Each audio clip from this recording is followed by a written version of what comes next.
everyone, welcome to Disha Academy.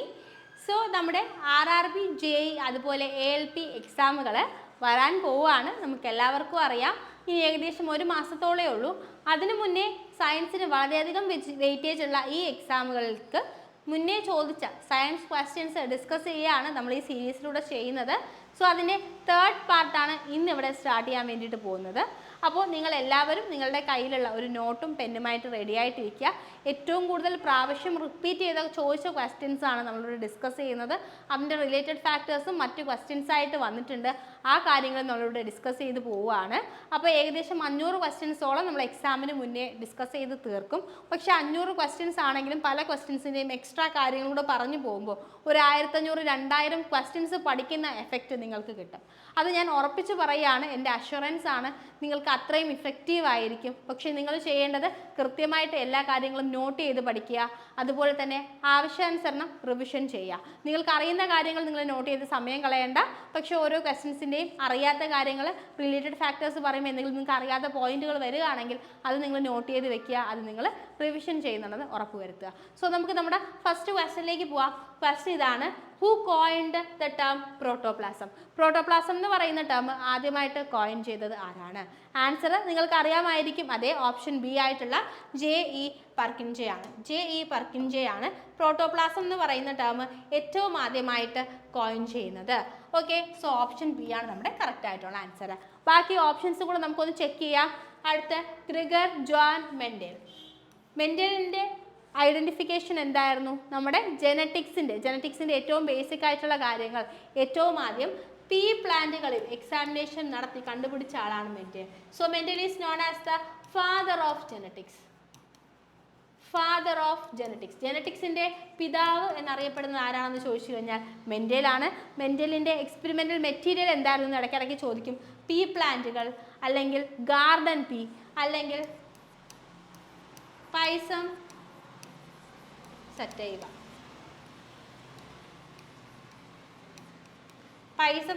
അല്ലെങ്കിൽ garden pea. ഈ experimental material നമ്മുടെ പയറ് ചെടികളാണ് അദ്ദേഹത്തിൻ്റെ എക്സ്പെരിമെൻറ്റിന് വേണ്ടിയിട്ട് ഉപയോഗിച്ചത്. ഇനി അടുത്തത് ചാൾസ് ഡാർവിൻ ആണ്. ചാൾസ് ഡാർവിൻ നമുക്കറിയാം എന്തുമായിട്ട് റിലേറ്റ് ചെയ്തിട്ട് ഉള്ള ആളാണ്? Theory of evolution. ആരുടെ കോൺട്രിബ്യൂഷൻ ആണെന്ന് ചോദിച്ചു കഴിഞ്ഞാൽ അത് ചാൾസ് ഡാർവിൻ്റെതാണ്.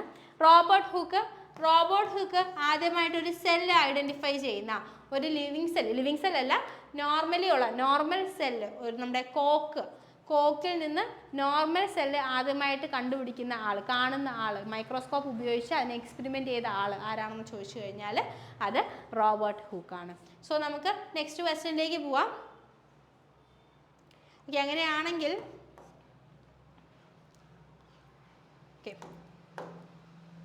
നെക്സ്റ്റ് ക്വസ്റ്റ്യൻ ഇതാണ്: when there is a lack of oxygen in our muscle cells, the breakdown of pyruvate take place and it is converted into. നമ്മുടെ ബോഡിയിൽ ഓക്സിജൻ്റെ അൺഅവൈലബിലിറ്റി ഉള്ള സമയത്ത് നമ്മുടെ ബോഡി എന്ത് ചെയ്യും? നമ്മുടെ ബോഡി ഓക്സിജൻ കുറവാണെങ്കിലും അതിന് എനർജി ആവശ്യമുണ്ടെങ്കിൽ എന്ത് ചെയ്യും? അനൈറോബിക് റെസ്പിറേഷൻ നടത്തും, അല്ലേ? അനൈറോബിക് റെസ്പിറേഷൻ നടത്തും. ഏത് സാഹചര്യത്തിലാണ് ഈ അനൈറോബിക് റെസ്പിറേഷൻ നടത്തുക എന്ന് ചോദിച്ചു കഴിഞ്ഞാൽ ഏത് സാഹചര്യത്തിലാണ്? നമ്മൾ വിഗറസ് ആയിട്ട് വർക്കൗട്ടൊക്കെ ചെയ്യുന്ന സമയത്ത്, നമ്മൾ വെയിറ്റ് ലിഫ്റ്റ് ചെയ്യുമ്പോൾ അല്ലെങ്കിൽ വർക്കൗട്ട് ചെയ്യുന്ന സമയത്ത് നമ്മുടെ ബോഡി എന്ത് ചെയ്യും? ഓക്സിജൻ്റെ ആബ്സെൻസിലാണെങ്കിൽ പോലും എന്ത് ചെയ്യും? റെസ്പിറേഷൻ നടത്തും. എന്തിനു വേണ്ടിയിട്ട്? എനർജി റിലീസ് ചെയ്യാൻ വേണ്ടിയിട്ട്. അതിൻ്റെ ബൈ പ്രോഡക്റ്റ് ആയിട്ട് നമ്മുടെ ശരീരത്തിൽ ഉണ്ടാകുന്നത് എന്താണെന്ന് ചോദിച്ചു കഴിഞ്ഞാൽ ലാക്റ്റിക് ആസിഡ് ആണ്.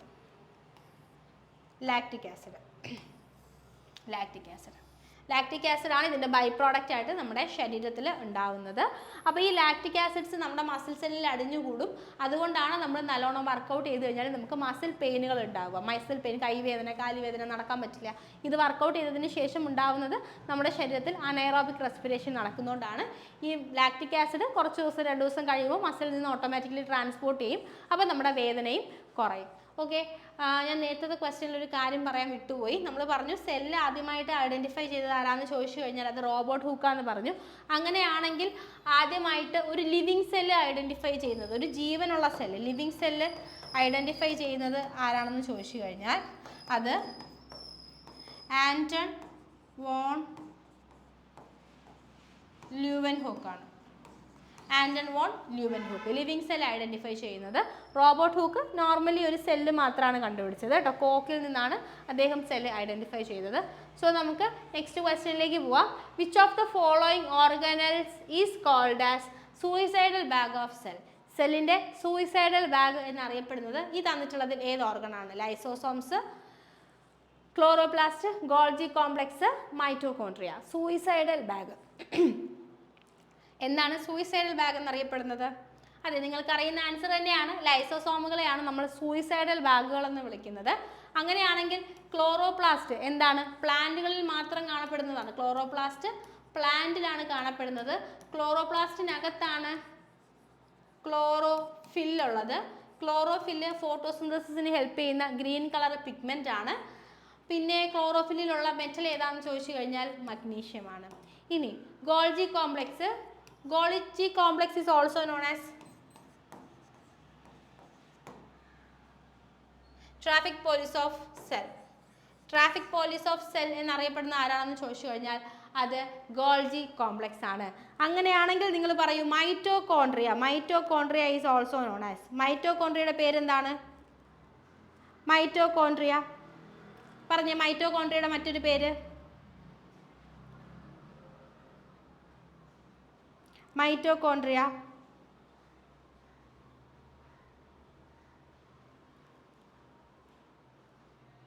mitochondria. Mitochondria is known as the powerhouse of cell അല്ലേ? Mitochondria is known as the powerhouse of cell. അപ്പോൾ ലൈസോസൈം, സൂയിസൈഡൽ ബാഗ്, ക്ലോറോപ്ലാസ്റ്റ് നമ്മുടെ സെല്ലിന് പ്ലാന്റ് സെല്ലുകളിലാണ് കാണപ്പെടുന്നത്. ഫോട്ടോസിന്തസിസിന് ഹെൽപ്പ് ചെയ്യുന്ന ഗ്രീൻ പിഗ്മെന്റുകൾ ഉള്ളത് ക്ലോറോപ്ലാസ്റ്റിനകത്താണ്. Golgi complex, traffic police of cell, traffic police കേട്ടോ, traffic police of cell. Mitochondria power house, സെല്ലിൻ്റെ പവർ ഹൗസ് ആണ് ആര്? മൈറ്റോകോൺട്രിയ. ഓക്കെ, ക്വസ്റ്റ്യൻസ് ചോദിക്കുമ്പോൾ നിങ്ങൾ മാക്സിമം അത് കമൻറ്റ് ചെയ്യാൻ വേണ്ടിയിട്ട് നോക്കണം കേട്ടോ. സോ അടുത്ത ക്വസ്റ്റ്യനിലേക്ക് പോവാം. നമ്മുടെ ക്വസ്റ്റ്യൻ ഇതാണ്. Which is the fat accumulating tissue in our body? നമ്മുടെ ബോഡിയിൽ ഫാറ്റ് അക്യുമുലേറ്റ് ചെയ്യുന്ന ടിഷ്യൂസ് ഏതാണ്? ആൻസർ എന്താണ്? അഡിപ്പോസ് ടിഷ്യൂ ആണ്. അഡിപ്പോസ് ടിഷ്യൂവിലാണ് നമ്മുടെ ബോഡിയിൽ ഫാറ്റ് അക്യുമുലേറ്റ് ചെയ്യുന്നത്. സോ നമുക്ക് നെക്സ്റ്റ് ക്വസ്റ്റ്യനിലേക്ക് പോവാം. നമ്മുടെ ക്വസ്റ്റ്യൻ ഇതാണ്. Blood and bones are examples of connective tissue, epithelial tissue, meristematic tissue, nerve tissue. ബ്ലഡും ബോണും ഏത് ടൈപ്പ് ടിഷ്യൂസിന് എക്സാമ്പിൾ ആണ്? ബ്ലഡും ബോണും. ബ്ലഡും ബോണും ഏത് ടിഷ്യൂവിന് എക്സാമ്പിൾ ആണ് എന്ന് ചോദിച്ചു കഴിഞ്ഞാൽ അത് കണക്റ്റീവ് ടിഷ്യൂവിന് എക്സാമ്പിൾ ആണ്. ബ്ലഡും ബോണും കണക്റ്റീവ് ടിഷ്യൂവിന് എക്സാമ്പിൾ ആണ്. Blood, born, cartilage. ഇപ്പം നിങ്ങളോട് കാർട്ടിലേജ് ചോദിച്ചെന്ന് വിചാരിച്ചോ. കാർട്ടിലേജ് എന്ന് വെച്ച് കഴിഞ്ഞാൽ എന്താണ്? ഒരു ടൈപ്പ് ഓഫ് ബോൺ തന്നെയാണ്. നമ്മുടെ ഈ ചെവിയിലൊക്കെ കാണുന്ന ബോണിൽ ഇങ്ങനെ പിടിക്കുമ്പോൾ വളരെ ഫ്ലെക്സിബിൾ ആയിട്ടുള്ള സോഫ്റ്റ് ആയിട്ടുള്ള ബോണ്, അതാണ് കാർട്ടിലേജ്. നമ്മുടെ മൂക്കിൻ്റെ തുമ്പിലൊക്കെ ഉള്ള ബോണ് കാർട്ടിലേജ് ആണ്. അപ്പോൾ കാർട്ടിലേജ്, ബ്ലഡ്, ബോൺ ഇതെല്ലാം തന്നെ കണക്റ്റീവ് ടിഷ്യൂ ആണ്. എടുത്തു പറഞ്ഞു കഴിഞ്ഞാൽ specialised connective tissue, specialised connective ടിഷ്യൂവിന് എക്സാമ്പിളാണ് ബ്ലഡും ബോണും കാർട്ടിലേജും. അതുപോലെ തന്നെ connective tissue having fluid matrix, fluid matrix ഉള്ള കണക്റ്റീവ് ടിഷ്യൂ ഏതാണെന്ന് ചോദിച്ചു കഴിഞ്ഞാൽ അത് ബ്ലഡ് ആണ്. ഫ്ലൂയിഡ് മാട്രിക്സ് ഉള്ള കണക്റ്റീവ് ടിഷ്യൂ ഏതാണെന്ന് ചോദിച്ചു കഴിഞ്ഞാൽ അതിൻ്റെ ആൻസർ ബ്ലഡ് ആണ്. പിന്നെ എപ്പിത്തീലിയൽ ടിഷ്യൂ നമുക്കറിയാം, നമ്മുടെ ഏതൊരു ഓർഗൻ്റെയും സർഫസിനെ കവർ ചെയ്യുന്ന, പ്രൊട്ടക്റ്റ് ചെയ്യുന്ന സെല്ലുകൾക്ക് പറയുന്ന പേരാണ് എപ്പിത്തീലിയൽ ടിഷ്യൂ. സർഫസ് കവർ ചെയ്യുന്ന സെൽസ് ആണ് എപ്പിത്തീലിയൽ ടിഷ്യൂവിലുള്ളത്. മെരിസ്റ്റമാറ്റിക് ടിഷ്യൂ എന്ന് പറയുമ്പോൾ അത് പ്ലാന്റ്സിൽ കാണുന്നതാണ്. പ്ലാന്റ്സിൽ കാണും. പ്ലാന്റ്സിൽ പുതിയ ഓർഗണായിട്ടോ പാർട്ടായിട്ടോ മാറാനുള്ള പൊട്ടൻഷ്യൽ ഉള്ള സെല്ലുകൾ ഏതാണെന്ന് ചോദിച്ചാൽ, ടിഷ്യൂസ് ഏതാണെന്ന് ചോദിച്ചു കഴിഞ്ഞാൽ അത് മെരിസ്റ്റമാറ്റിക് ടിഷ്യൂ ആണ്. പ്ലാന്റിൻ്റെ അൺലിമിറ്റഡ് ഗ്രോത്തിന് ഹെൽപ്പ് ചെയ്യുന്നത് ആരാണെന്ന് ചോദിച്ചു കഴിഞ്ഞാലും മെരിസ്റ്റമാറ്റിക് ടിഷ്യൂ ആണ്. അപ്പോൾ മെരിസ്റ്റമാറ്റിക് ടിഷ്യൂവിൻ്റെ പ്രത്യേകത എന്തൊക്കെയാണ്? ഒന്ന്, വളരെ ആക്റ്റീവായിട്ട് ഡിവൈഡ് ചെയ്യുന്ന, ആക്റ്റീവ്ലി ഡിവൈഡിങ് സെല്ലാണ്. രണ്ടാമത്തെ കാര്യം, പ്ലാന്റിൻ്റെ ഏതൊരു ഓർഗണായിട്ടും മാറാൻ, ഏതൊരു പ്ലാന്റിൻ്റെ പാർട്ടായിട്ടും ഓർഗണായിട്ടും മാറാനുള്ള പൊട്ടൻഷ്യൽ ഉള്ള ടിഷ്യൂസ് ആണ് മെരിസ്റ്റമാറ്റിക് ടിഷ്യൂ എന്ന് പറയുന്നത്. പ്ലാന്റ്സ് അൺലിമിറ്റഡ് ആയിട്ട് വളരാൻ വേണ്ടി, പ്ലാന്റ്സിൻ്റെ അൺലിമിറ്റഡ് ഗ്രോത്തിനെ ഹെൽപ്പ് ചെയ്യുന്നത് ഏത് ടൈപ്പ് ടിഷ്യൂസ് ആണെന്ന് ചോദിച്ചു കഴിഞ്ഞാൽ അത് മെരിസ്റ്റമാറ്റിക് ടിഷ്യൂസ് ആണ്. പിന്നെ നെർവ് ടിഷ്യൂസ് നമുക്കറിയാം, നമ്മുടെ ബ്രെയിനിലൊക്കെ കാണുന്ന ടൈപ്പ് ടിഷ്യൂസ് ആണ് നെർവ് ടിഷ്യൂസ്. ലോങ്ങസ്റ്റ് സെല്ല് ഏതാണെന്ന് ചോദിച്ചു കഴിഞ്ഞാൽ, നമ്മുടെ ബോഡിയിലുള്ള ലോങ്ങസ്റ്റ് സെല്ല് ചോദിച്ചു കഴിഞ്ഞാൽ അത് നെർവ് സെല്ലുകളാണ്. നെർവ് സെല്ലിൻ്റെ സ്ട്രക്ചർ നിങ്ങൾ കണ്ടിട്ടുണ്ടായിരിക്കും. ഏകദേശം ഈ ഒരു ഷേപ്പിലാണ് ഇരിക്കുക നെർവ് ടിഷ്യൂസ്. നെർവ് ടിഷ്യൂസ് ഒക്കെ നമുക്ക് മറ്റൊരു ക്ലാസ്സിൽ ഡീറ്റെയിൽ ആയിട്ട് പഠിക്കാം. എന്തായാലും ഓർക്കുക, ലോങ്ങസ്റ്റ് ആയിട്ടുള്ള സെല്ലുകൾ, ലോങ്ങസ്റ്റ് നീളം കൂടിയ മനുഷ്യ ശരീരത്തിലുള്ള സെല്ലുകൾ ഏതാണെന്ന് ചോദിച്ചു കഴിഞ്ഞാൽ അത് നെർവ് സെല്ലുകളാണ്. സോ നമുക്ക് നെക്സ്റ്റ് ക്വസ്റ്റ്യനിലേക്ക് പോവാം. നമ്മുടെ ക്വസ്റ്റ്യൻ ഇതാണ്: the cell walls of sclerenchyma are thick due to the deposition of. സ്ക്ലീറൻകൈമയുടെ സെല്ലുകൾ തിക്കായിട്ടുള്ളത് എന്തിൻ്റെ ഡെപ്പോസിഷൻ കൊണ്ടാണ്? നമ്മുടെ ശരീരത്തിലെ പ്ലാന്റ്സിലാണ് സ്ക്ലീറൻകൈമ കാണുന്നത്. സ്ക്ലീറൻകൈമയുടെ സെല്ലുകൾ തിക്കായിട്ടുള്ളത് എന്തിൻ്റെ ഡെപ്പോസിഷൻ കൊണ്ടാണ്? ലിഗ്നിൻ, ക്യൂട്ടിക്കൽ, പെക്റ്റിൻ, സുബറിൻ എന്തിൻ്റെ ഡെപ്പോസിഷൻ കൊണ്ടാണ് നമ്മളുടെ സ്ക്ലീറൻകൈമ വളരെ തിക്കായിട്ടുള്ള സെൽ വാളുകളായിട്ട് ഇരിക്കുന്നതെന്നാണ് ചോദിച്ചിരിക്കുന്നത്. അപ്പം നിങ്ങൾ ഓർക്കുക, പ്ലാന്റിൽ തന്നെ പ്ലാന്റിൻ്റെ ടിഷ്യൂസ് നമ്മൾ കൺസിഡർ ചെയ്ത് കഴിഞ്ഞാൽ 2 ടൈപ്പ് ടിഷ്യൂസ് ഉണ്ട്. ആദ്യത്തേത് നമ്മൾ നേരത്തെ നോക്കിയ മെരിസ്റ്റമാറ്റിക് ടിഷ്യൂ. Meristematic tissue. അടുത്ത് നോക്കുന്നത് പെർമനന്റ് ടിഷ്യൂ. Permanent tissue. ഈ പെർമനന്റ് ടിഷ്യൂവിനെ തന്നെ simple permanent tissue, simple permanent tissue ഉണ്ട്, കോംപ്ലക്സ് ടിഷ്യൂ ഉണ്ട്. അതായത് പ്ലാന്റ് ടിഷ്യൂ, പ്ലാന്റിൻ്റെ ടിഷ്യൂസിനെ നമുക്ക് 2ആയിട്ട് തിരിക്കാം. ആദ്യത്തേത് മെരിസ്റ്റമാറ്റിക്, രണ്ടാമത്തേത് പെർമനന്റ്. പെർമനന്റ് ആണെങ്കിൽ തന്നെ അതിനെ സിമ്പിൾ പെർമനന്റ് എന്നും തിരിക്കാം, കോംപ്ലക്സ് എന്നും തിരിക്കാം. സിമ്പിൾ പെർമനന്റ് എന്നും തിരിക്കാം, കോംപ്ലക്സ് എന്നും തിരിക്കാം. ഈ സിമ്പിൾ പെർമനന്റിന് താഴെ 3 ആൾക്കാർ വരുന്നുണ്ട്. ആദ്യത്തേത് പാരൻകൈമ, രണ്ടാമത്തേത് കോളൻകൈമ, മൂന്നാമത്തേത് സ്ക്ലീറൻകൈമ. ഇനി കോംപ്ലക്സ് ടിഷ്യൂവിൽ സൈലം, ഫ്ലോയം. പറയുന്ന ക്ലിയർ ആയോ? പ്ലാന്റ് ടിഷ്യൂ 2ആയിട്ട് തിരിക്കാം, മെരിസ്റ്റമാറ്റിക്കും പെർമനൻറ്റും. പെർമനൻറ്റിൻ്റെ വീണ്ടും 2ആയിട്ട് തിരിക്കാം, സിമ്പിൾ പെർമനൻറ്റ്, കോംപ്ലക്സ്. സിമ്പിൾ പെർമനൻറ്റിൽ തന്നെ 3 ആൾക്കാരുണ്ട്, പാരൻകൈമ, കോളൻകൈമ, സ്ക്ലീറൻകൈമ. കോംപ്ലക്സിലാണെങ്കിൽ 2 ആൾക്കാർ, സൈലം, ഫ്ലോയം. Very important. നിങ്ങളോട് ഓരോരുത്തരുടെയും സെൽവാളിൽ ആരൊക്കെ ഉണ്ടെന്ന് ചോദിക്കും. പാരൻകൈമയുടെ cell wall is made up of cellulose. പാരൻകൈമയുടെ സെൽവാള് സെല്ലുലോസ് കൊണ്ടാണ് ഉണ്ടാക്കിയിരിക്കുന്നത്. പാരൻകൈമയുടെ സെൽവാള് സെല്ലുലോസ് കൊണ്ടാണ് ഉണ്ടാക്കിയിരിക്കുന്നത്. കോളൻകൈമയുടെ സെൽവാൾസ് സെല്ലുലോസും ഉണ്ട്, പെക്റ്റിനും ഉണ്ട്. പെക്റ്റിൻ, സെല്ലുലോസും പെക്റ്റിനും കൂടി ചേർന്നിട്ടാണ് കോളൻകൈമയുടെ സെൽവാൾസ് ഉണ്ടാക്കിയിരിക്കുന്നത്. കോളൻകൈമയുടെ കാര്യം പറയുമ്പോൾ ഈ ഒരു പോയിന്റ് കൂടെ ഇമ്പോർട്ടൻ്റ് ആണ്. കോളൻകൈമയ്ക്ക്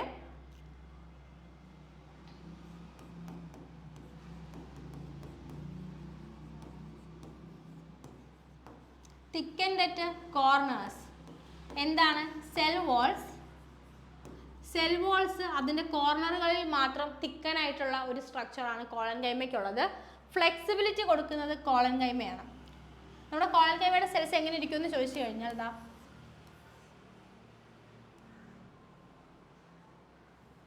ഇങ്ങനെ ഇരിക്കും. അപ്പോൾ ഇവിടെ തിക്നെസ് കുറവായിരിക്കും, കോർണറിലോട്ട് വരുമ്പോൾ തിക്നെസ് കൂടുതലായിരിക്കും. വീണ്ടും ഇവിടെ തിക്നെസ് കുറവായിരിക്കും, ഈ കോർണറിലോട്ട് വരുമ്പോൾ തിക്നെസ് കൂടുതലായിരിക്കും. ഈ ഒരു രീതിയിലാണ് ഇതിൻ്റെ സെൽവാൾ ഉണ്ടാവുക. അപ്പോൾ ഇത് എന്ത് പ്രൊവൈഡ് ചെയ്യും? കോളൻകൈമ ഫ്ലെക്സിബിലിറ്റി പ്രൊവൈഡ് ചെയ്യും. ഫ്ലെക്സിബിലിറ്റി പ്രൊവൈഡ് ചെയ്യും. ഓക്കെ, അപ്പോൾ പാരൻകൈമ ഏറ്റവും എന്താ പറയുക സോഫ്റ്റ് ആയിട്ടുള്ള പാർട്ടുകളിൽ കാണുന്നത് പാരൻകൈമയാണ്. അതിൻ്റെ സെൽവാൾ സെല്ലുലോസ് മാത്രം കൊണ്ട് ഉണ്ടാക്കിയിരിക്കുന്നതാണ്. രണ്ടാമത്തേത് കോളൻകൈമ, സെല്ലുലോസും പെക്റ്റിനും ഉണ്ട് സെൽവാളിൽ. അതിൻ്റെ സെൽവാൾസ് കോർണറുകളിൽ മാത്രം തിക്കൻഡ് ആയിരിക്കും. ഫ്ലെക്സിബിലിറ്റി പ്രൊവൈഡ് ചെയ്യുന്നത് ആരാണെന്ന് ചോദിച്ചു കഴിഞ്ഞാൽ കൂടുതലും കോളൻകൈമയാണ്. കുറച്ച് ഫ്ലെക്സിബിൾ ആയിട്ടുള്ള ഭാഗങ്ങളിൽ കാണുന്നത് കോളൻകൈമയാണ്. അടുത്ത സ്ക്ലീറൻകൈമ. സ്ക്ലീറൻകൈമയിലുള്ളത് സെല്ലുലോസ് ഉണ്ട്. സെല്ലുലോസ് എല്ലായിടത്തും കോമൺ ആയിട്ടുണ്ട്. അതിൻ്റെ കൂടെ ലിഗ്നിൻ ഉണ്ട്. സ്ക്ലീറൻകൈമ മെച്യൂർ ആകുമ്പോഴേക്കും ഡെഡ് സെല്ലായിട്ട് മാറും.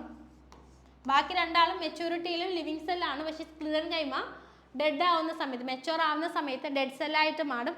വളരെ പഴയ ഓർഗൻസിൽ വളരെ എന്താ പറയുക, പ്ലാന്റ്സിൻ്റെ ചില ഭാഗങ്ങൾ നല്ല കട്ടിയുള്ള ഭാഗങ്ങൾ കാണുമല്ലോ, അങ്ങനത്തെ ഭാഗങ്ങളിലൊക്കെ കാണപ്പെടുന്ന ആരാണെന്ന് ചോദിച്ചു കഴിഞ്ഞാൽ അത് സ്ക്ലിറൻ കൈമയാണ്. അപ്പോൾ ഓർക്കുക, സിമ്പിൾ പെർമനൻറ്റിന് താഴെ 3 പേര്: parenchyma, collenchyma, sclerenchyma. Parenchyma is made up of cellulose, collenchyma സെല്ലുലോസും പെക്റ്റിനും, സ്ക്ലിറൻ കൈമ സെല്ലുലോസും ലിഗ്നിനും. അടുത്ത് സൈലം. സൈലം എന്താണ് ചെയ്യുന്നതെന്ന് വെച്ച് കഴിഞ്ഞാൽ പ്ലാന്റ് അബ്സോർബ് ചെയ്യുന്ന വാട്ടറിനെയും മിനറൽസിനെയും ലീഫിലേക്ക് എത്തിക്കുന്നത് ആരാണ്? സൈലമാണ്. പ്ലാന്റ് അബ്സോർബ് ചെയ്യുന്ന വാട്ടറിനെയും മിനറൽസിനെയും ലീഫിൽ എത്തിക്കുന്നത് ആരാണ്? സൈലമാണ്. അടുത്ത ഫ്ലോയം.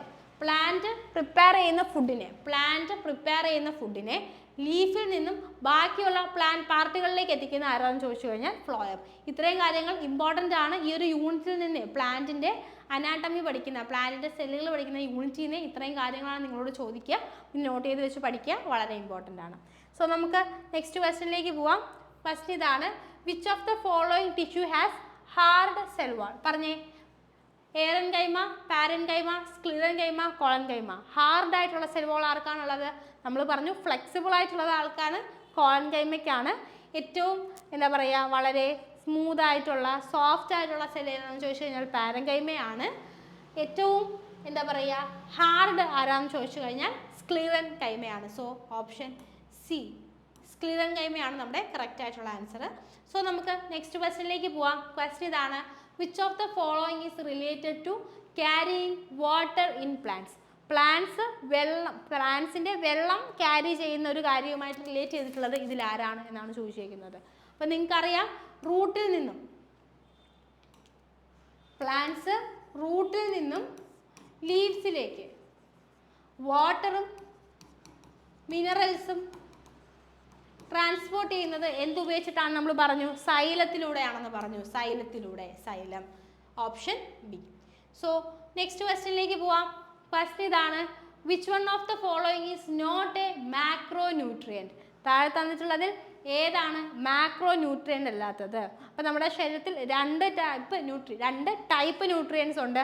ഒന്നാമത്തേത് മാക്രോ ന്യൂട്രിയൻസ്, രണ്ടാമത്തേത് മൈക്രോ ന്യൂട്രിയൻസ്. മാക്രോ ന്യൂട്രിയൻസും ഉണ്ട്, മൈക്രോ ന്യൂട്രിയൻസും ഉണ്ട്.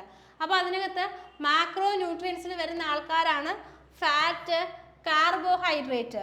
അമിനോ ആസിഡ് എന്ന് പറയുന്നത് പ്രോട്ടീനിൻ്റെ ബിൽഡിംഗ് ബ്ലോക്ക് ആണ്. Amino acids are the building blocks of protein. പ്രോട്ടീനിൻ്റെ ബിൽഡിംഗ് ബ്ലോക്കുകളാണ് അമിനോ ആസിഡ്. സോ ഒബ്വിയസ്ലി പ്രോട്ടീനും എന്ത് തന്നെയാണ്? ഒരു മാക്രോ ന്യൂട്രിയൻ്റ് ആണ്. ഇവർ 3 പേരും എന്താണ്? മാക്രോ ന്യൂട്രിയൻ്റ് ആണ്. അങ്ങനെയാണെങ്കിൽ വിറ്റാമിനും അതുപോലെ തന്നെ മിനറൽസും എന്തിന് എക്സാമ്പിളാണ്? മൈക്രോ ന്യൂട്രിയൻസിന് എക്സാമ്പിളാണ്.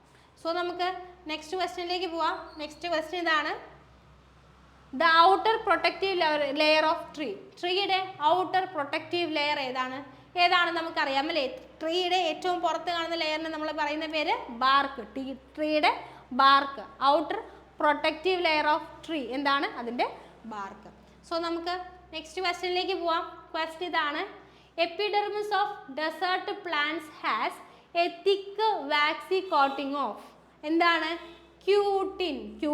തിക്ക് വാക്സി കോട്ടിംഗ് ഓഫ് ക്യൂട്ടിൻ. എന്തിനു വേണ്ടിയിട്ടാണ്? അതിൽ നിന്ന് വാട്ടർ ലോസ് പ്രിവെൻറ്റ് ചെയ്യാൻ വേണ്ടിയിട്ട് ഡെസേർട്ട് പ്ലാന്റുകളുടെ എപ്പിഡെർമിസിലുള്ള wet waxy coating, thick waxy coating എന്താണെന്ന് ചോദിച്ചു കഴിഞ്ഞാൽ അത് ക്യൂട്ടിൻ ആണ്. ഓപ്ഷൻ ബി ആണ് നമ്മുടെ കറക്റ്റ് ആയിട്ടുള്ള ആൻസർ. സോ നമുക്ക് നെക്സ്റ്റ് ക്വസ്റ്റ്യനിലേക്ക് പോവാം. In sexual reproduction A parent contributes. ഒരു പാരന്റ്, സെക്ഷുവൽ റീപ്രൊഡക്ഷൻ എന്ന് പറയുമ്പോൾ 2 പാരൻസ് ഇൻവോൾവ് ആയിട്ടുള്ള റീപ്രൊഡക്ഷൻ ആണ്. അങ്ങനെയാണെങ്കിൽ അതൊരു പാരന്റ് എത്ര എന്താ പറയുക ജീൻസിനെ കുട്ടിക്ക് കൊടുക്കും? 2 ആൾ ഇൻവോൾവ് ആയിട്ടുണ്ട് അല്ലേ? അപ്പോൾ 2 പേരും എന്താണ് ചെയ്യുക? പകുതി വെച്ചിട്ടാണ് അവരുടെ ക്യാരക്ടേഴ്സ്, അവരുടെ ജീൻസ് കുട്ടികളിലേക്ക് കൊടുക്കുക. So half of genes, 2 parents involve ആവുന്ന റീപ്രൊഡക്ഷനെയാണ് നമ്മൾ സെക്ഷുവൽ റീപ്രൊഡക്ഷൻ എന്ന് പറയുക. വേറൊരു ടൈപ്പ് റീപ്രൊഡക്ഷൻ ഉണ്ട്, that is known as asexual reproduction. asexual reproduction. asexual reproduction ആണെങ്കിൽ പാരന്റ് ഫുൾ അല്ലെങ്കിൽ കംപ്ലീറ്റ് ജീൻസിനെയും ഓഫ്സ്പ്രിങ്ങിലേക്ക് ട്രാൻസ്ഫർ ചെയ്യും. പക്ഷേ സെക്ഷൽ റീപ്രൊഡക്ഷൻ വരുമ്പോൾ 2 പാരൻസ് ഇൻവോൾവ് ആയതുകൊണ്ട് തന്നെ പകുതി പകുതി വെച്ച് ഹാഫ് ഓഫ് ദ ജീൻസിനെ മാത്രമേ ഓഫ്സ്പ്രിങ്സിന് ട്രാൻസ്ഫർ ചെയ്ത് കൊടുക്കത്തുള്ളൂ.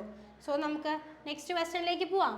ക്വസ്റ്റ്യൻ ഇതാണ്, which of the following is not a radioactive element? Plutonium, titanium, uranium, thorium. Plutonium, titanium, uranium, thorium. ഇതിൽ ആരാണ് ഒരു റേഡിയോ ആക്റ്റീവ് എലമെൻറ്റ് അല്ലാത്തതെന്ന് ചോദിച്ചു കഴിഞ്ഞാൽ ടൈറ്റാനിയം ആണ്. ടൈറ്റാനിയത്തിൻ്റെ അറ്റോമിക് നമ്പർ 22 ആണ്. ഓക്കെ, സോ നമുക്ക് നെക്സ്റ്റ് ക്വസ്റ്റ്യനിലേക്ക് പോവാം. Who invented radio activity? Radio activity invent ചെയ്തത് ആരാണ്? റേഡിയോ ആക്ടിവിറ്റി കണ്ടുപിടിച്ചത് ആരാണെന്ന് ചോദിച്ചു കഴിഞ്ഞാൽ ഹെൻറി ബെക്യൂറൽ ആണ്. നമുക്കറിയാം റേഡിയോ ആക്ടിവിറ്റിയുടെ SI യൂണിറ്റ് തന്നെ എന്താണ്? ബെക്യൂറൽ എന്നാണ്. സോ റേഡിയോ ആക്ടിവിറ്റി കണ്ടുപിടിച്ചത് ഹെൻറി ബെക്യൂറൽ ആണ്. പക്ഷേ റേഡിയോ ആക്ടിവിറ്റി നെയിം ചെയ്തത് ആരാണെന്ന് ചോദിച്ചു കഴിഞ്ഞാൽ റേഡിയോ ആക്ടിവിറ്റി നെയിം ചെയ്തത് ആരാണെന്ന് ചോദിച്ചു കഴിഞ്ഞാൽ അത് മേരി ക്യൂറിയാണ്.